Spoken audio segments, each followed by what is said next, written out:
Welcome to the Star Trek Attack Wing Battle Bridge podcast. We will be discussing the Star Trek Attack Wing OP events. My name is Chris, and my favorite Star Trek series is Deep Space Nine. My co-hosts are... Hi, my name is Danish, and that's actually my name. My favorite Star Trek series is also Deep Space Nine, although the truth is I started watching the original series back when it was in reruns when I was a kid, and nothing will ever take its place in my heart. But Deep Space Nine, if push comes to shove, I'd rather watch Deep Space Nine than any. Hi, my name is Pete. I am also a Star Trek Attack Wing player. I do love DS9. It's a great series. It expanded the series so much more, opened it up, got to see a bit deeper into the Star Trek universe. My name is Ryan. I'm going to buck the trend a little bit. My favorite series is actually Voyager, as long as you start at the end of the third season and go to the end of the run. But about equal with that is everything except the first episode of The Next Generation. Everything. Encounter at Farpoint. Yeah, not my favorite cup of tea. A little slow. Not the highlight of all Star Trek. We're going to be talking about In a Mirror Darkly OP event. This is based on a two-part Star Trek Enterprise series episodes. Notice nobody picked that show as their favorite. So the setup for this is, while attempting to obtain new technology from a ship that is in an orbital facility near a gas giant in the Vintax system, your fleet is set upon by an enemy fleet. As the battle progresses, the Tholian ships in the area begin to form their energy web around your fleet. Can you evade the Tholian web and defeat your opponent? I am so excited for this OP. It sounds like OP. I am too. This is my kind of OP where it's you fight your opponent, and that's really all you need to do. I just want to point out this is our briefing episode of this podcast. We're going to do a briefing episode before we run the scenario, and we'll do a debriefing after we run it. So that's kind of going to be our pattern in this podcast. Right. Thank you. I'm sorry I forgot to mention that. Well, it also looks like the board is going to be fighting us, not just fighting our opponent on this one. Yeah. Well, true, and that's another thing I really like about this. And that brings us to the setup of the scenario. Your standard play area, we play in a 3x3 play area. I know that some places can vary that based on their available play surface. But you place a planet token centered from north to south so that there's exactly 4 inches between it and the edge of the eastern edge of the play area. And then place one mission token to the northwest corner of the play area so that there's exactly 12 inches between it and the north edge of the play area and exactly 4 inches between it and the western edge of the play area. And then you do the same thing for the other side. 12 inches from the south edge of the play area and 4 inches from the western edge of the play area. And then you set up standard rules for ship placement. I will be putting an image of the play area on the website that I will mention at the end of the episode so people can take a look at that. So as you're looking at that, I mean, basically if north is up, then on the left, yes, you got the 2 mission tokens. Each of them are roughly a third of the way down the play area. And on the right-hand side, you got a gas giant. Yeah. The magic happens with the special rules. The setup is okay, but... Yeah, the setup is pretty good. I don't think there's going to be any confusion. It's 4 inches from the edge of the planet to the edge of the map, so that there is a nice gap there. So that's range 1. And it'll actually be easy to measure them from each north and south border, because if you place the range ruler at the edge of the north or south border, you'll place the mission token at the very end of it. So yeah. The only one that might be trouble is centering the gas giant on the eastern edge, but we use a measuring tape to do that. So all right, I like this setup. There's no issues with it being confusing, but I like the fact that the special rules that are come up as a result of the setup I really like. Yeah. So the special rules for the gas giant, the planet token represents the gas giant. Treat this as a regular planet token, as according to the rules of play, with the following exceptions. Any ship that executes a maneuver in which the maneuver template overlaps the gas giant suffers 1 damage. And any ship that overlaps the gas giant at the end of its movement must back up along its maneuver template as normal and suffers 2 additional damage. Jeez. The ship also skips its perform action set as normal. That's no gas giant. That's a Death Star. No, I know. That's a lot of like, damage from a gas giant. Yeah. And this actually segues because, for those who don't know, I love my maneuvering and really planning things out, and that's one of my favorite things to do. This is going to bring up something that I'm going to talk about in a little bit, about a build that I came up with that I think is mean and gritty, and I very well may play this weekend. Cool. I'm looking at that, and I didn't realize that when I set up builds in my mind, I did not remember the damage effect, which just compounds like the meanness of how mean one of my builds could be. Oh no. Yeah, I know. I'm that guy. I know that one. Just for the audience, I mean, when we play in OP events, Chris's builds are just, I mean, if he wants to win, Chris's builds are just cruel. The guy can do phenomenal things with an attack wing build. And no joke, Ryan is the same. Yeah, when I gathered these gentlemen after Ryan suggested we do the podcast, I thought about who we play with, and I wanted to get people who have different styles than what I would have, so we could have multiple views. And Ryan and I tend to be like very much guns a-blazing, trying to win. And in the past, like Pete, you play Klingons. Yes, unfortunately. And at least in the past, Danish, you've had a lot of thematic builds. Yeah, I was always really trying to make them fun, man. And I've seen that your competitive level has come forward while maintaining a lot of fun builds, which is awesome. Well, lately, I've been trying to go with more just having fun and really trying to, get in there and just trash other people. I've been playing more the Kazon and the Zindi lately than the Klingons. The Zindi are coming into their own soon. Well, with the last ship that came out. Yeah, you may see me field a weapon 0 every once in a while. You have the weapon 0? I didn't know that. Not yet, but it'll be coming. Oh wow! Tremble ye who enter. When it was first released, it was like $40, but now that it's on eBay, it's like I don't know, $100 usually. That's pretty. Well, of course, and to Pete, you got to remember what Conan the Barbarian said about what's best in life, right? You talk about having fun, right? In Conan the Barbarian, the guy says, Conan, what's best in life? And Arnold says, crush your enemies, see them driven before you, and hear the lamentations of their women. So, I think, that's a good definition of a fun attack wing game.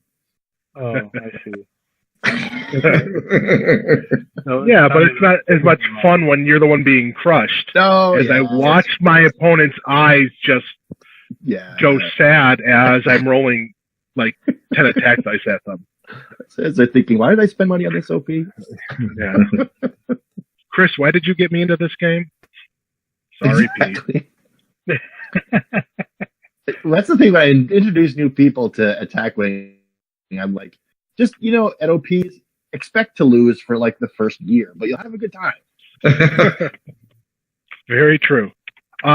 Let's move on to the next part of the special rules, which are these Tholian ships, which I find to be like one of the most interesting parts coming up. Absolutely. So those mission tokens represent Tholian ships.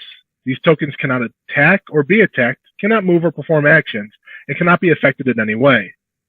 At the end of each game round, starting with the player whose ship has the highest captain skill, resolve ties normally, each player places another mission token in the play area with the following restrictions. The new tokens must, 1, be placed within range 1 of another mission token that was already in the play area at the start of the round. And 2, cannot be placed within range 1 of any of the ships or within range 1 of the planet token. So that kind of creates a safe buffer. You think so, but near the planet token. Mm-hmm. And Yeah, that's well- one of the builds that I have tries to capitalize on that. You could fly Yeah, a Bajoran interceptor in, which can basically park on a planet token and still shoot. can it though? According to the special rules, there could be some discussion on that. As the TO, if the Bajoran ship says it can be on a planet token, I say it doesn't get affected by the gas giant. And yet at the same time, the rules do say any ship. No, you're right. That's true. I didn't think about that. But I mean, I'm fine with it either way. And a TO is going to have to make that decision probably before the event starts. But that's something that they'll want to look into. Yeah, I would say I will let anybody who's willing to play the Bajorans in that situation not blow up a ship just because they maneuvered over a planet. Like, that's no Bajoran ship's going to survive that. I'll let the Bajoran players have their... So you throw a full stop on there, you just sit on the planet and say, come get me, boys. Yeah. While you're throwing your mighty 2 attack dice for the Bajoran fleet. Yeah. Secondary weapons. Yeah. All right. And then the Tholian Web. At the end of every activation phase, after all ships have moved, check for damage to the ships from the Tholian Web. Place the range ruler between 2 mission tokens within range 3 of each other, measuring the closest distance between them. If the range ruler overlaps a ship's base, that ship suffers 1 damage. Repeat this process for every 2 mission tokens that are within range 3 of each other. Note, a ship may suffer more than 1 damage in a round. Is awesome. Yes. That is pretty incredible, and it's one of those things that makes maneuvering so critical in this OP. Yeah, I mean, and this is one of those things, like, what do? Do you hang out in the bubble? Or do you try to use that web to your advantage? Mm. And, I can't wait. Yeah, I can see that ships that have like the 6 movement having a large advantage over this, because you can get out of that field real quick, or even right through it. Assuming your opponent allows you to. Well, I'm just... Do I smell a tractor beam in your future here, Ryan, or something like that? There are at least, when we start talking about possible builds, I have a fleet that is literally a control fleet, and its entire purpose is to make you, with your strongest ships, get into the webs and stay in the webs for several turns. I can't wait to see it. Yeah, I'm looking forward to that. I looked at this as, there are a couple ways to do it. Maneuvering is going to be super important. Try that six maneuver jump. I put together a build using all ships that can do that, just so I can hop over, get out of that area, and start attacking right away. So that's one of the ways I went. And then I also went with I can control my opponent's maneuvers. I looked at that as well. So maybe now would be a good time to talk about some of the concerns we may have when it comes to possible questions with rules that may show up in an actual match. Let me just say this before we do that. The objective is still to destroy your opponent's ships, but you get a 10 fleet point bonus for every opposing ship that was destroyed by the web. So you can pick up a decent number of fleet points, almost a ship's worth, if you can get your opponent to have all 3 of their ships or all 4 of their ships be destroyed by the web. Yeah, that's a good point. I think that's going to be a bit difficult to manage, but here's hoping. Well, if Late Ryan game, can control my maneuvers, then yeah, if he's locking down his opponent's ships, then it's going to be a good day for his bonus points. Which is what it sometimes comes down to for us. Yeah. Yes, frequently when we get into the later rounds. So what you said before we started recording, that you found some areas that you found thought could be confusing, Ryan. Yeah. So, for example, and I mean, some of it is spelled out in the actual rules themselves, which is great. But I just wanted to draw attention to a few of them. So, for the first one, measuring the webs, it should be done like a firing line, which would mean that it would be infinitely small and closest edge to closest edge. Now, we're using circles, so that may be difficult to determine. But it should be done from closest to closest, and if it clips any part of the base, of course, then that would trigger the 1 damage rule. Another thing that I noticed. Well, hold on. When you say infinitely small, I mean, are you saying that it should be like the center of the range ruler? Well, the rule book itself does use the phrase infinitely small, and when measuring for range, which I mean a mathematical line, I guess. Between the corner to corner, so when measuring range. So I'm assuming that it would be the same rules for this. It does use the phrase closest to. No, does it do that in the rules? I'm sorry, I don't recall. It does. Closest distance between them, yes. So with that there, I would say that the rules seem to suggest an infinitely small line. So if you are using the edge of the ruler, it is probably close enough. But there, that might be a place with rulings. Well, in the description, it says if the range ruler overlaps. So this is the width of the ruler. Okay. Taken into account there. No. Really? Yeah. It says it right, the second paragraph on Arthurian Web. Yeah. If the range ruler overlaps a ship's base. So it's the width of the ruler. Wow. But it is basically it's the width of the mission token itself. Yeah, I think I would disagree with that just based on how range is measured within the rule book itself. But again, you're a TO, so I bow to that. I'd read it the same way Ryan did. And if you read it with an infinitely small line, then an infinitely small line between two circles that is the shortest distance between two circles will also intersect with the center of those circles. So if you had your mission tokens and you drew the center, you can measure from center to center, and that will be the same thing. I gotta go with the way it says the range will overlap. So I'm going with the width of the ruler, simply because it's easier to do that than try to be like, okay, is this a simple line? And it's not measuring. We usually use measuring the range. Measuring range is one thing, but anywhere it is one thing. But to know that you can attack is that hits. It's well, that gives a huge boost to a control fleet then, because it does.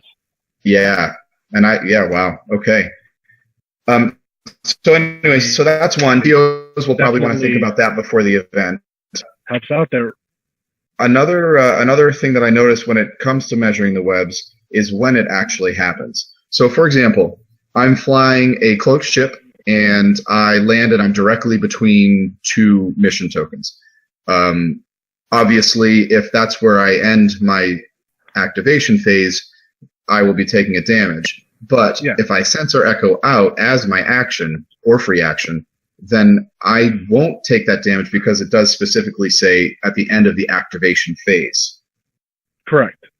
So but just as a thought for those who may be running it soon, that actually, I mean, if you have a ship that can perform a sensor echo, that's going to have a natural bonus in this particular event than ships that don't. Yes, but that sensor echo is an action, and it takes away other action options. That's true. I mean, for those that don't know, I also enjoy playing passive abilities more than action abilities because I like that ability to free up an action and take a target lock or an evade.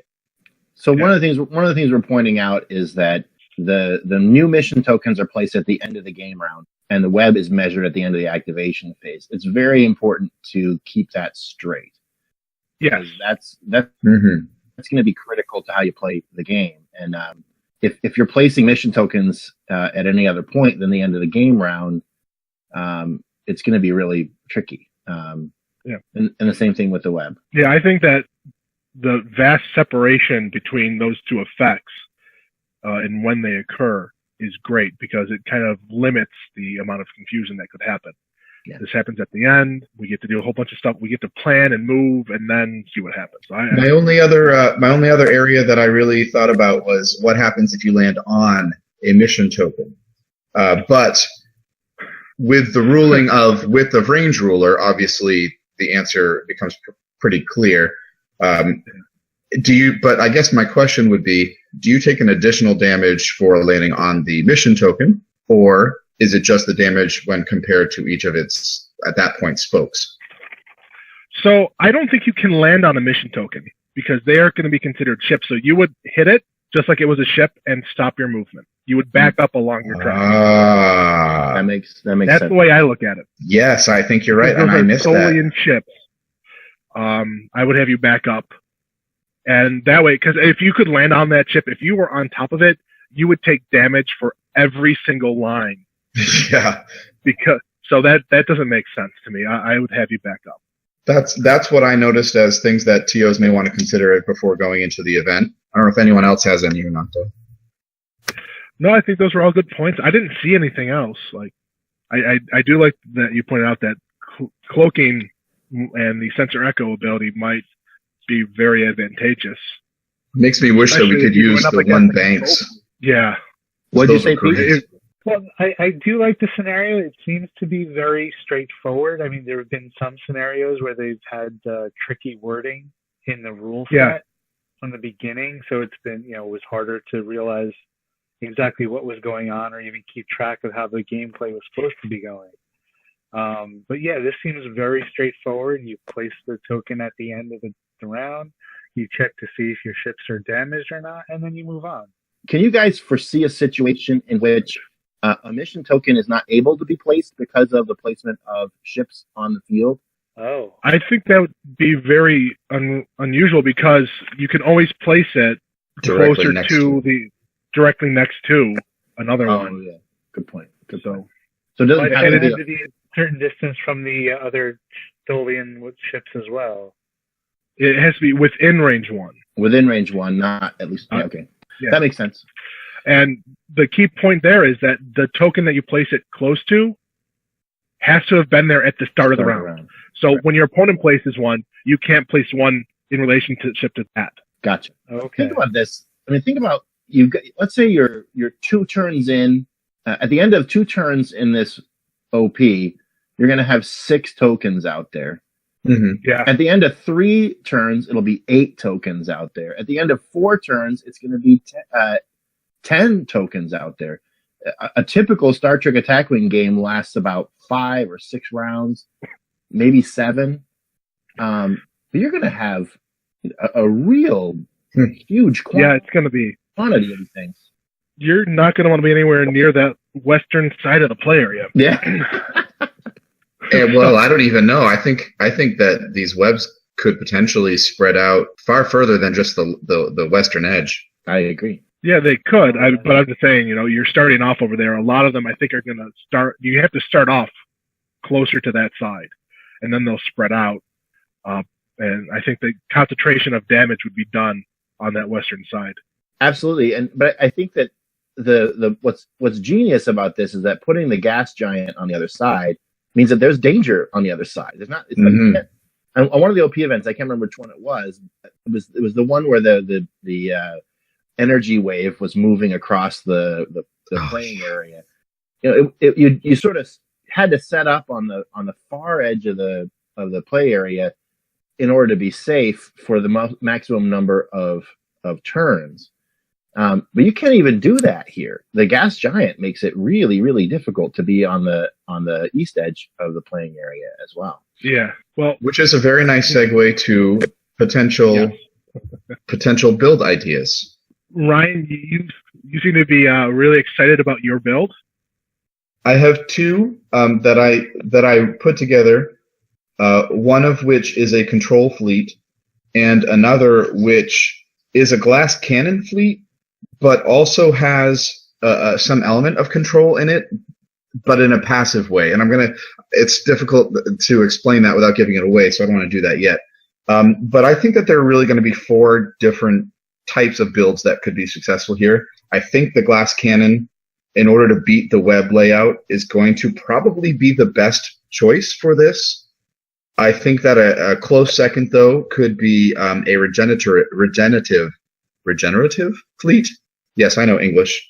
To mitigate damage from the web that you may take. But I do also think that a control fleet could be successful, and I also believe that a highly maneuverable fleet may find a late game stalemate win. I wouldn't have thought of the regenerative fleet myself. I don't think that.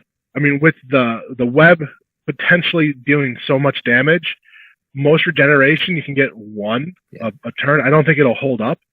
That was my thought about regeneration as well. Is that the cards that allow for you to get hull and shields back, those cards do it in a definite way, but not very much at a time. And this web, you could be taking 3, 4, 5 damage every turn from this thing if you're extremely unlucky.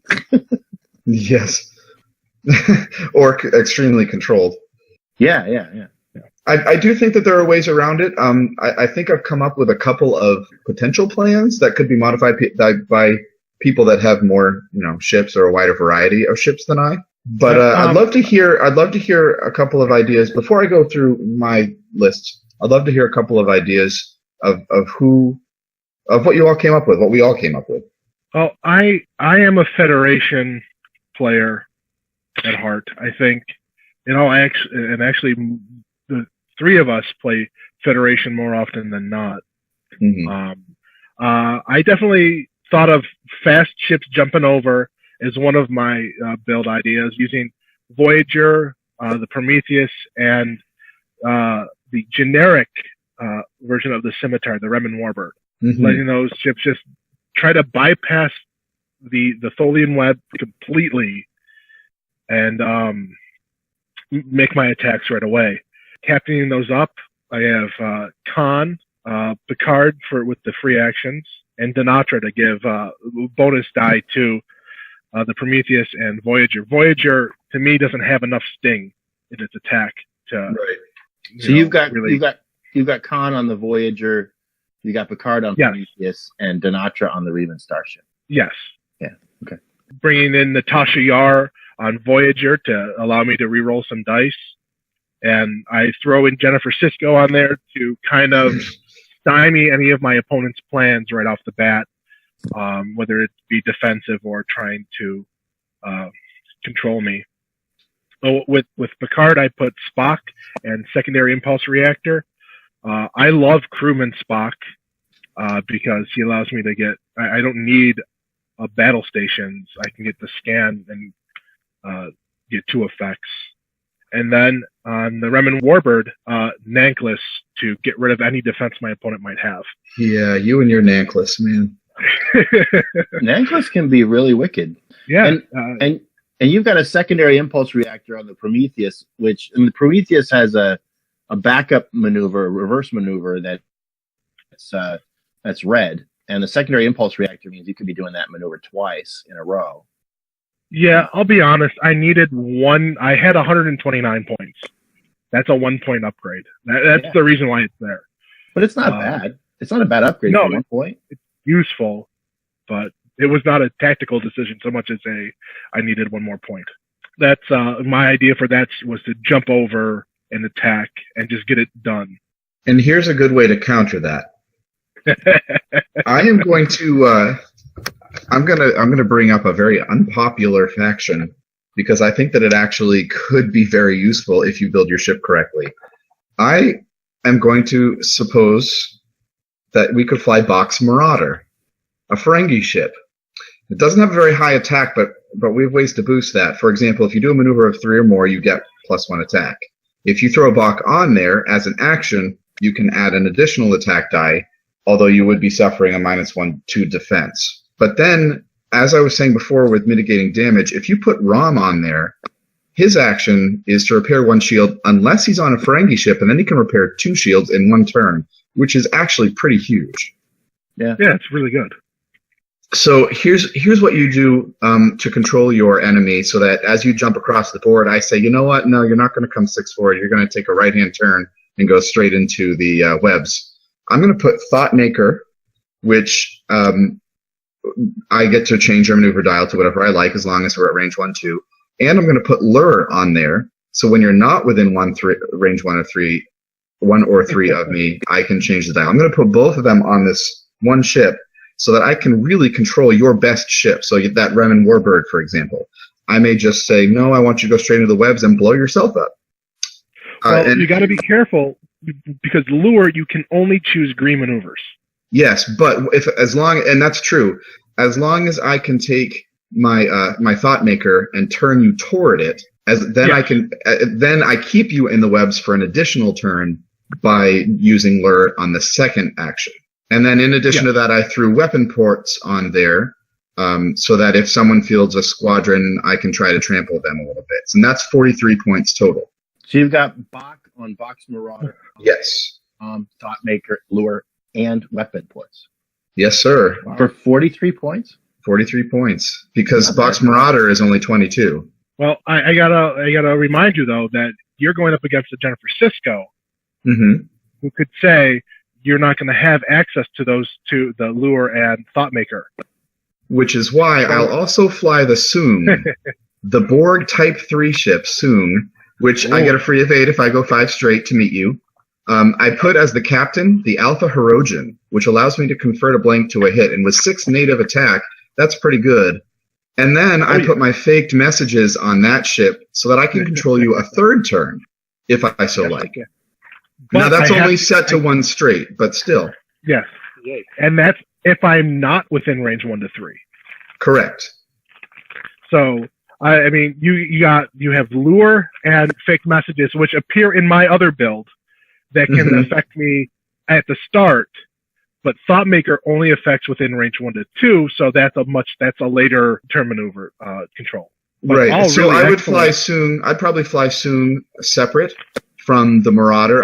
This would not be a tight formation build. This would be a much more spread apart. For the third ship, that was 47 points, by the way. For the third ship, I have the named Scimitar with Lovok on there. So I take an attack to re-roll a blank. I take an auxiliary power, to roll a blank attack. And that gives me 2 ships with 6 attack, both of whom allow me to re-roll or convert a blank. And 3 times that I can affect your maneuver dial, plus an action to repair 2 shields on the 1 ship. Yeah. I think that would be a very intense fight between these two.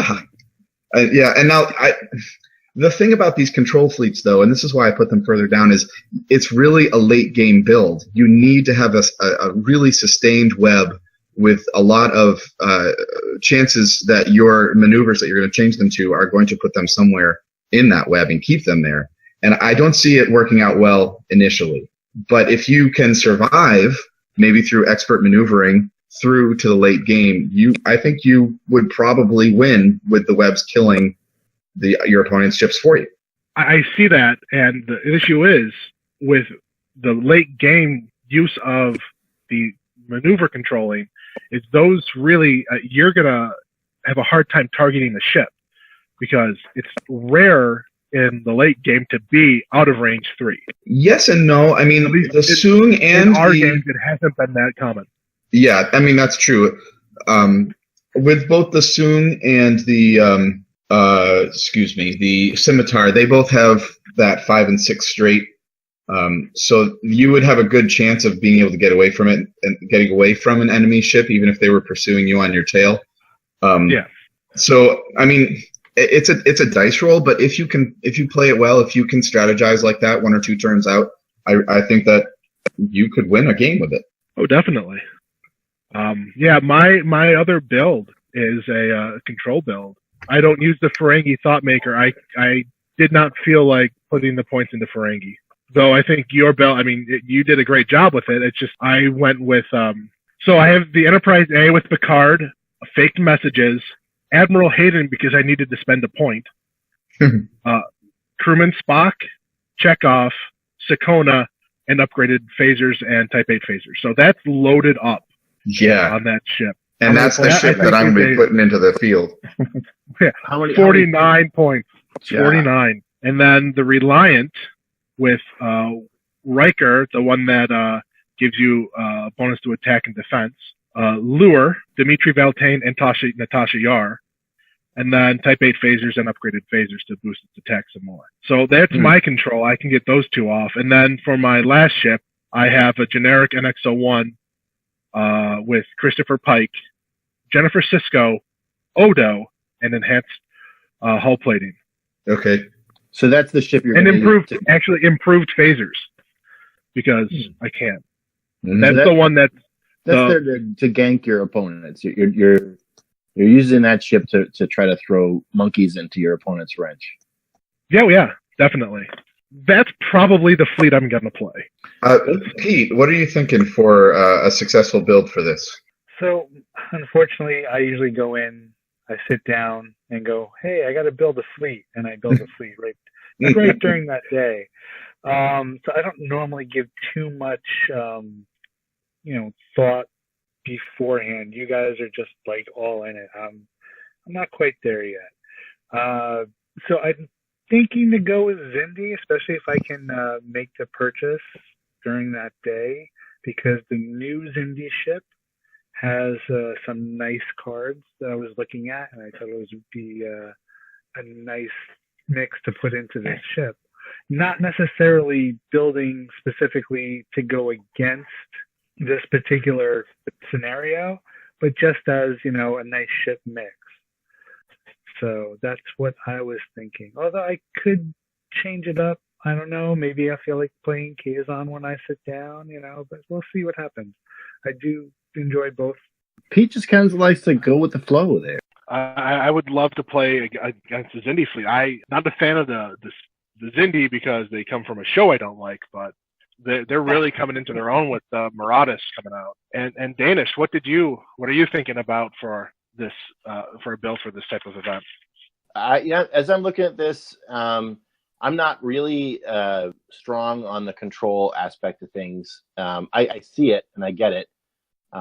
It's not something I've had any experience with, and I don't have all the cards to pull that off. I don't have lure, for example. I've got fake messages. I've got the thought maker, but I don't have lure. I think that you want to have lure in there if you're going to do a control build. Yeah. The truth is, I haven't really sat down and put together a build for this OP yet. If push came to shove, my hope for this OP was going to be to play a species build, fly bioship, alpha, beta, and omega. I think that has a lot of chance of winning. Yeah. And throw on there the biological technology, which Pete has used against me in a number of OPs to devastating effect, which allows you to basically add to your attack or your defense as you will throughout the game. That's a fantastic card. The ships are tough. The species ships are tough. They shoot hard. They defend fairly well. They're as maneuverable as a house, but they do have a come about maneuver, and that can be really handy in a lot of situations. I think a species chance of survival here. Now you're not rolling defense dice against the Tholian web, so you got to keep your eyes open for web avoidance. But I think that a species build is a pretty good way to go. You say they maneuver like a house. I think they have great maneuver dials for keeping things tight in this. That come about's really key. If you stay along the edge and make your opponent come to you, you're not going to be dealing with the Tholian web much. Yeah. You can just fly back and forth along that edge for the most part and not worry about the web. I think you're right. I mean, the when you're looking at the playing field diagram that Chris is going to have up on our website, imagine, you look at that diagram, you can see the amount of space. That's the maximum amount of space that you're going to see to the east for the next mission token. And so if you imagine that, you can add like 1, 2, 3, 4. You could 4 turns in, and you could still have safe maneuvering room on the eastern side. You got to watch out for the gas giant, but as long as you do that, you can. And if you can get to your side of the board and stay to the east, you can do some some pretty good damage there within the first few turns. So what I was also thinking, just to throw it out there, I can't do it myself because I don't have the fleet as far as strategy goes. But if you did stay to the east, in that small spot, that small slot between the edge and the gas giant, if you were running ships that had 180-degree arc, I mean, you just go up and down the line, up and down, and just fire at anything coming at you from the side. And ships that can do a backup maneuver. Mm-hmm. Yeah, that'd be good too. Yeah. Well, so that, I mean, our friend Joe, who plays in the OP events with us, he loves to play Cardassian ships, and they've all got 180-degree firing arc, and that's really. But cool. Their maneuvers are pretty. They're real like tanker boats. They maneuver like have a rough time. They maneuver like a house after a tornado. So yeah. I don't know. Those are pretty maneuverable. Anti-M. I saw Twister. It's after the tornado, not during. No, okay. Yeah, no, because the Gaylord class, for example, doesn't have a reverse or a come about, and all of its hard turns are red. I mean, yeah. I don't think that those are going to really be viable for this event, especially after turn 4 or 5. Of course, yeah. So I mean, lasting that long is unlikely. But one of the things that Joe likes to do is to put, because there's a bunch of Dominion cards that allow you to have aft weapons. So he's got a 180-degree firing arc out the front, and then have aft weapons on there that allow you to fire anywhere but your front firing arc. So you got a 360-degree firing arc with those suckers. They're not shooting real hard. That's a problem. Well, I'd like to talk about this other build that I may play this weekend because I'm really excited about this build. I think that this particular event, because of the safe haven near the planet, I think that this may actually be a time to break out the Borg. Oh wow! I was wondering if someone was going to break out the Borg. So consider this fleet. And maybe we can put this up on the website as well. All of the fleets up on the website as well. So consider this fleet. I went with what is essentially a glass cannon fleet, which means high attack, low defense. But at the same time, I put one card on each ship that will force the other player to cross through Tholian webs, regardless of really anything else. And I think that this is as mean a fleet as I've ever encountered, with the exception of Chris when you blew up my unhittable Voyager with your darn necklace. Because that was mean. Wow. Okay. Hey, it was either that or lose to an unhittable Voyager. Yeah, that's true. You probably made the best choice for you. That was the second round, I think, that happened, too. There was the first round of firing. Yeah, I actually got you with a Bajoran ship in that event. Yeah, you had to bring that up. Thanks, man. Nothing's better than blowing up Ryan's unhittable Voyager in the first round of attacks. That's like that's my definition of success in this world. All right, so here's the build. It's a 3-ship build, and originally I thought, we'll do all Borg, and then I adjusted it because I wanted to put a particular card on. And so there are 2 Borg ships, and then there is a Fed ship to round it out. So the main DPS, this is rude, is the Queen Vessel Prime. Its ability, you can spend a scan for +1 attack. It's already got, I don't remember off the top of my head, a lot of attacks, 6, 7 dice, something like that. It's got 6 attacks, yeah. 6 attacks. So you've got 6 attack and 15 hull, but no defense. Very glass cannon. So you set that up over on the far eastern side so that as you go up and down, you'll be maneuvering basically at the planet, and you'll just, every turn once you get there, 1 forward, 1 back, 1 forward, 1 back. That's your maneuver, and you just stay there. Yeah. For your captain, you use the tactical drone that has the 2 skill. It has 2 drone tokens on it, and you can spend one of them to roll 1 counterattack when you're defending, which is not defensible again. So that kind of just boosts its bite a little bit. So that's I want to be sure. That's you roll one die for that attack. One attack die, yes, and Okay, anything cool. damages the ship as normal, and the attacking ship does not roll any defensive dice against Are you it. talking? Is that the skill 4 tactical drone?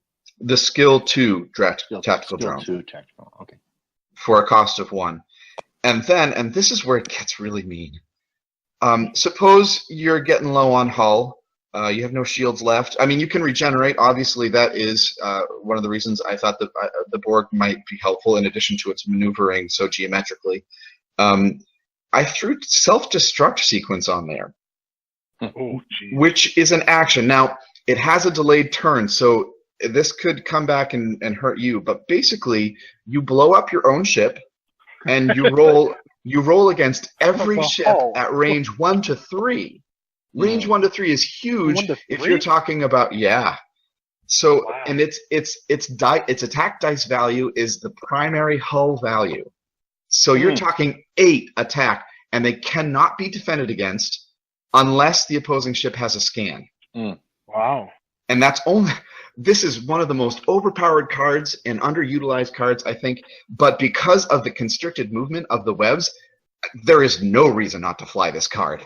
I mean, I really just can't see it. And that's only the one ship. I think that one ship alone would have a really decent shot. Obviously, it would blow up, and because it would blow up first before the dice were rolled, you would still lose the battle. But you get my idea. I just think that's such a heavy build. But then is that a Borg talent? That is a Borg upgrade. It's a talent. Yes. Cost 5.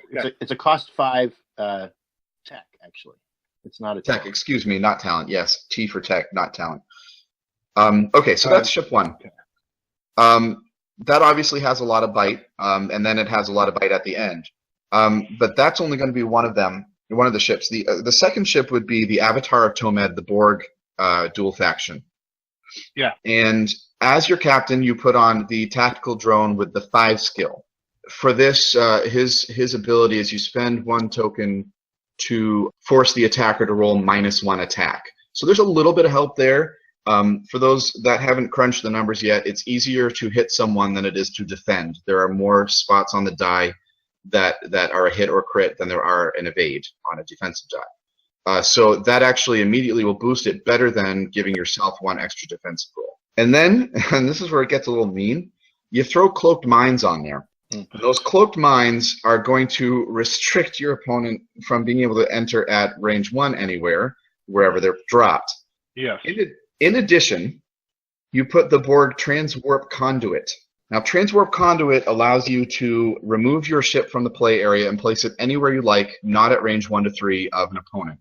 So later in the game, you lost your Queen Vessel Prime because you self-destructed it to try and take out as much as possible. Every ship nearby is hurting. Hopefully you've gotten yours out of the way. And so now you're kind of like, you've got 2 ships that don't really have a lot of bite, but, you know, you still have a shot. You transwarp Conduit out of the way to the other side of the field of the web, the Tholian web, and you force your opponent to come get you by flying through the Tholian web. That's not bad. And if you put your cloaked mines down there at the start instead of waiting or putting them near the planet, they're forced to come get you and deal with the cloaked mines in addition to the web. I'm trying to find Transwarp Conduit in the space dock. What is that? It's a Borg. It's a Borg card, a Borg upgrade. Borg tech? Costs Borg 6. Upgrade. Gotcha. Yeah, costs 6. And it is, you discard it to remove all tokens from your ship. I think it's been errated to not include auxiliary power tokens, however. During the end phase, place it anywhere. So you do that at the, I want to say activation phase. You then replace it down at the end phase anywhere not within range 1 to 3 of an enemy. Yeah, it leaves the play area in the activation phase. It comes back. Wow. So then I was thinking, well, you know, there's another card that does something like that. And that is Warp Jump, the Fed card from the Hathaway. Yeah. So I put that on the Equinox, which if you disable a shield, you get to regenerate all destroyed shields at the end of the round. And with you loaded Mr. it up with Spock. those shields. What's that? Said I'm guessing you loaded it up with those shield upgrades.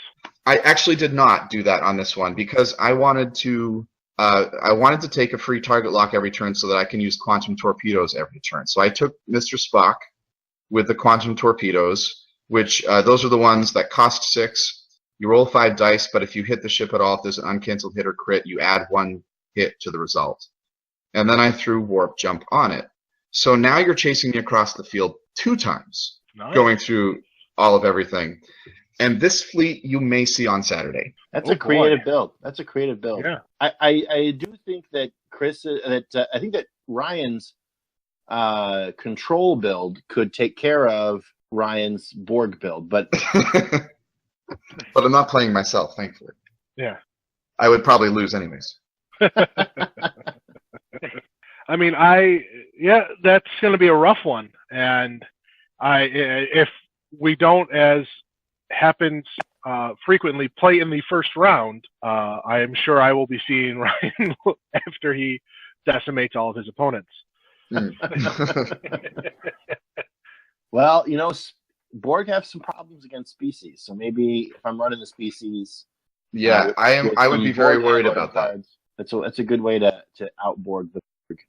So your idea that I'd have to chase you down, I mean, if I get rid of your Queen's Vessel Prime, I'm probably going to have, unless you have more points than me already. And I don't know that I'd chase you. I think that the self-destruct sequence may cause that to even. I mean, obviously you'd have to play it by ear, but the Queen Vessel, I have 48 points total on it, which is under the 50 cap and certainly under the allowable cap for Borg large ship rules, which would give me up to 50 anyway because it's a 42-point ship. Plus 8 is 50.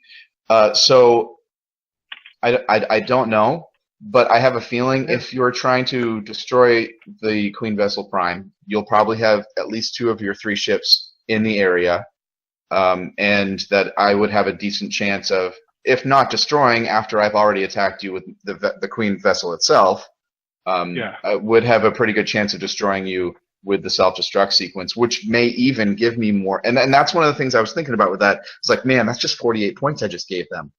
But if I time the self-destruct sequence correctly, that's just an option, an idea. Yeah. I think the Tholian Web and the Planet Token make self-destruct sequence a lot more dangerous because you do have 1 turn to get away, but depending on where your opponent's ships are headed, they might not have that option to get away. They might not be able to maneuver to get away if they're pointed vaguely east, or if they're or if they're pointed full east. Good luck. If that Queen Vessel is behind the planet and those ships are in range 3, nobody's going to be able to turn and run in 1 turn. You can turn. No. And then you can run in the second turn, but you can't turn and that could be pretty deadly. That's a monster of a build. It makes that comes out at 1:30 even for those who are doing the math at home. It makes me think about the lesson that Joshua learned at the end of War Games. Maybe the only way to win is not to play. or just alternately, Ryan, we're not starting until 5 on Saturday, right? That's right. Everybody but Ryan, we're not starting till. Everybody, Ryan, we're starting at 2:00. Ryan, we're starting at 5. Thank you, gentlemen. So, one of the things that I gotta say at our events, we've done. Most of us set up as a joust most of the time, where it's like we're in the center, we're just going to come right at each other. Ryan is the king of, I'm going to do something weird with my setup. I'm going to set up in the corner, I'm going to turn in. So what do you think about how you're going to set up in this, Ryan? Because again, you are the one who typically does something different. Well, I do like having the Borg's geometric maneuver dial over against the far eastern edge, because I think that would end up being very, very successful. And it would also, it's a large ship base, and I don't lose my action if I overlap your ship with my movement.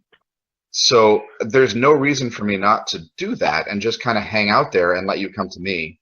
And if you do come to me, I'll just self-destruct and, it will be ugly. So I like that, but I'm going to keep my other 2 ships further away because when I do self-destruct, I don't want to get my own ship, first of all. No, you don't. And second of all, if I want to use warp jump and transwarp conduit successfully, I'm going to want to draw you away from the Queen Vessel Prime a little bit. So once you commit to those two other ships, that's when I'm going to one of my ships would jump forward, past you, so that neither of us would be able to attack each other, and my other ship would probably warp away and make you come after me. Yeah. So that's what I'm probably thinking for a setup for that particular build. Otherwise, I mean, I hadn't really given much thought to too many other things. That control fleet, I would be spread out wide across, and I would just make sure maneuvers. And here's the thing about the webs too that we didn't mention before. You don't take a damage when crossing through the web. You only take damage if you're between the webs at the end of the activation phase. So if the webs end up in a straight line, I can just, pole vault over it and not have to worry about it. So if I set up wide, one centered-ish, one maybe just west of the planet, and then one kind of even on the other side of the board, I think that's probably going to be spread out enough to make you make a decision, and then I'll react to that. But close enough together to support each other. Yeah, I'm kind of looking at this going, well, depending on who I'm going up against, like where my opponent places, it's really going to determine how I place. Are you taking high skill captains for that? Well, I know you have Khan on one of them, but. Well, no, my captains, Khan was the one build. Yeah, I almost always go with high skill captains. He's using Picard 9. Miranda Khan though, not Gen Khan. So. Oh, okay. Well, in the one I'm planning on building. Oh, by the way, I left something out of my build. I am running Fleet Commander as a resource with Donald Varley on the Reliant to give me a +1 captain skill, but also the free action free on scan. top of it. Yeah. So I'm looking at a 10, an 8, and a 6. It's not bad. Yeah, that is good. So, I would only be fielding a 2, a 5, and a 6. So yeah, that's. Yeah. So And Ryan's flying a Borg 6, and you're flying a Federation 6. So you I have initiative on that, and that annoys me because I'd rather be going after him. Yeah. For everything but attack. Mm-hmm. I will have to place first. That's one thing about initiative I don't like.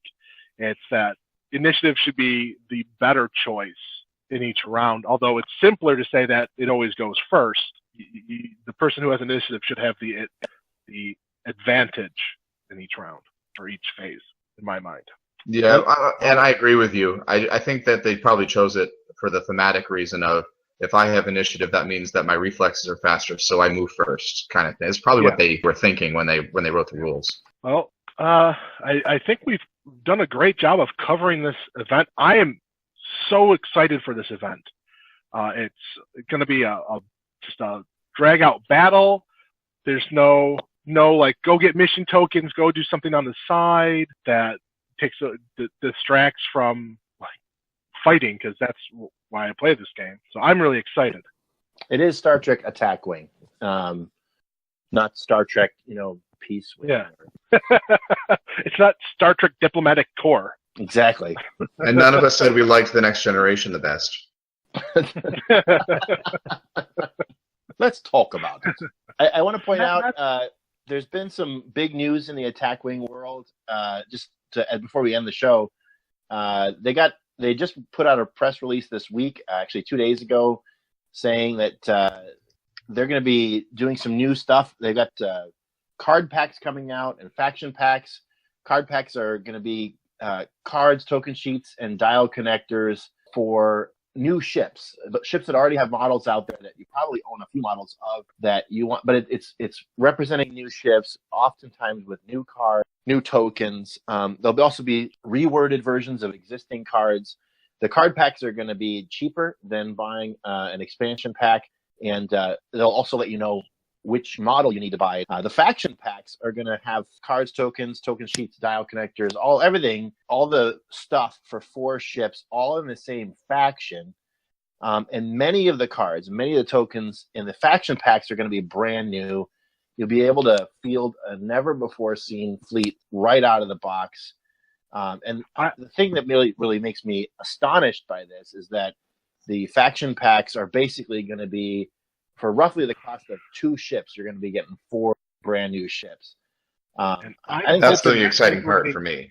I'm hoping we're getting new sculpts. Yeah, well, good luck with that. But I know. I'm trying to introduce new players to the game, though. These faction packs are going to make it possible for somebody to get into the game, very low price, fielding a fleet that's thematically interesting. Now, they're not saying anything about the value of the ships or the point value or the dice value of these ships. We don't know.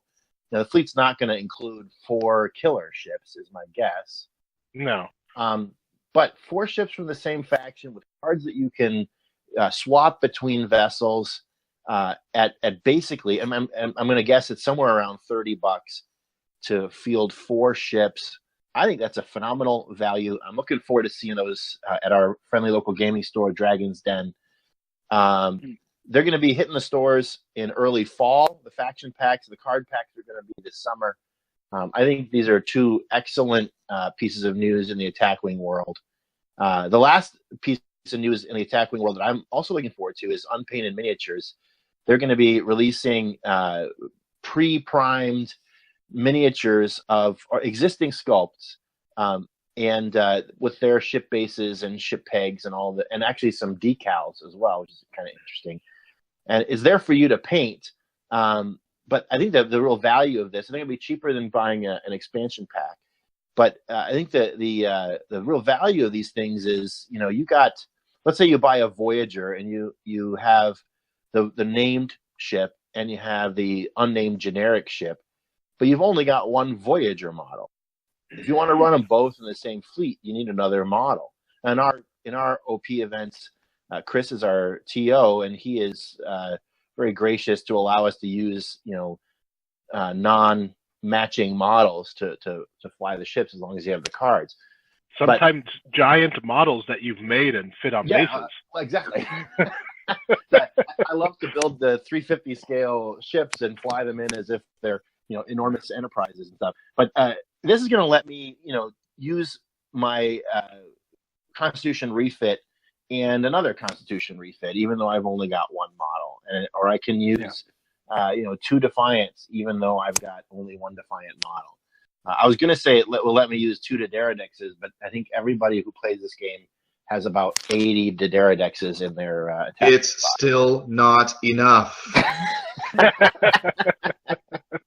One can never have too many Diderodex ships. Well, you did notice that the Avatar Tomed was the other Borg ship I chose, right? I did notice that. Definitely. Yes, I took note of that. So those are the 3 big pieces of news in the Attack Wing world: faction packs, card packs, and unpainted miniatures. Miniatures are going to be coming this summer as well. So by the end of the year, there's going to be a lot of options, especially for new players. And I got to say, thank you, WizKids. WizKids have re-upped their license with Star Trek, their licensing agreement, and I think that's going to be really good for new players, especially us old players. I'm really happy. Yeah. Well, the most fun for us as experienced players is bringing new people into the game, seeing them have fun, kicking their butts for a year, until they really learn what they're doing. But to see them have fun and to participate, that's really what we live for. And these packs, I think, are going to make that a lot easier. I agree. Anybody else have any final thoughts before we wrap it up and mention when and where we're playing? Well, the only thing I think we really haven't we missed on the OP itself is the prize. And for right, the SS Defiant, not the DS9 one. Yeah, the SS Defiant. I think we'll talk more about that prize ship when we have once we get the our cards second episode. Yeah, on our second episode, which will be a debriefing which we will do after we hold the event, which we are going to be having this Saturday, April 8th, at the Dragon's Den in Poughkeepsie, New York. It's on Route 9 in Poughkeepsie Plaza at 2 that's o'clock. 2017, just in case 2017. you're seeing this in 2025.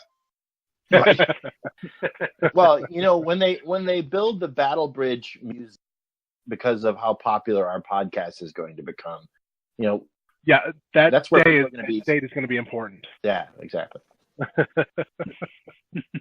Hopefully, I can get this edited in time to have it out before we play the event. That'd be great. All right. Well, I guess last thing I want to say is we are recording on April 5th, 2017. April 5th is, of course, Star Trek fans know it is First Contact Day. It's the day that the humans met Vulcans for the very first time. Zefram Cochrane in Star Trek First Contact shook the hand of the Vulcan coming out of the Vulcan ship. And that's April 5th, and it's going to be 2063. I believe he actually shot the Vulcan, and they raided the ship for all of its technology. That's if you're in the world of our OP event this weekend. So exactly. That's a very dark thought, Chris. Live long and prosper. I don't think so. I think that'll be our whenever we talk about weapons, we're going to use that sound effect.